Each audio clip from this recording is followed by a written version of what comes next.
Let's go to John. Students and young Americans under 25. John.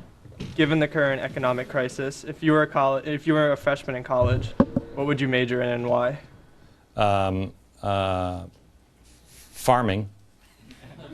Farming is going to be extraordinarily important, and nobody wants to do it.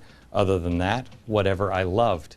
And if I needed the education, and then I would interview the school, I wouldn't worry about if they were going to accept me. I'd worry if I was going to accept them. David. Hey Glenn, I just finished my freshman year at Cornell University, and I've been talking to a lot of people. They've worked their butt off all 4 years. They got a 4.0 GPA. They're doing all this stuff, but seemingly they can't find a job. How long is this mess going to continue? It seems like people are doing everything perfectly right, just cannot get a break in this market. And it's stressing me out and a lot of other people. You're at the beginning of change, profound change. And if you don't capitalize on it, believe me, others will. And the others that will are the ones that like gigantic government and don't believe in capitalism. Lindsay, what did you do when you couldn't find a job? Well, it was before we couldn't find a job. My boyfriend had graduated college with a physical education degree, and he didn't want to teach, so he loved welding. So him and I, we both wanted to own our own business, so we decided to open a small welding company, and it was going well. Well, before it went well, we had to build it because we couldn't get a loan.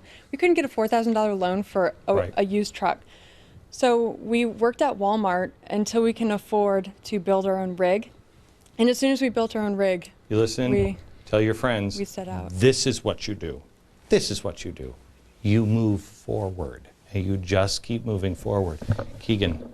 Hi. My question, I think, is one that's on the tip of many college students' tongues, and it's very simple. It's what is the key to getting a job after graduation? I don't know. Who has that answer? Yeah. I would say the key is showing passion for having a passion about something. When I prepare for my radio shows in college, I meet with my buddies early, couple hours beforehand, do research. We really love being on air and exposing things like you do, Glenn, about the government. So you really need to have passion. You need to find something you love. Passion and homework get you a long way. Sam, quickly. Yeah, Glenn, I think integrity and hard work is very important coming out of school. I think a lot of college students graduate and they kind of think that this glorious job is waiting for them. Yeah. It's very important to keep in mind you got to work hard. All right, let me tell you this too.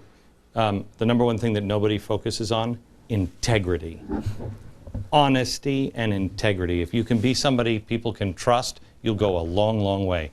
Let me just say this, because he doesn't know yet, because I just got a phone call just a couple of minutes ago, and I've already told the audience here. I think this is the coolest story. If anybody is watching at home and you think you can't make it and you're 25, there's a guy named Joshua Charles. He's been on this program now twice. He's a guy who heard me say about 2 years ago that somebody should rewrite the Federalist Papers.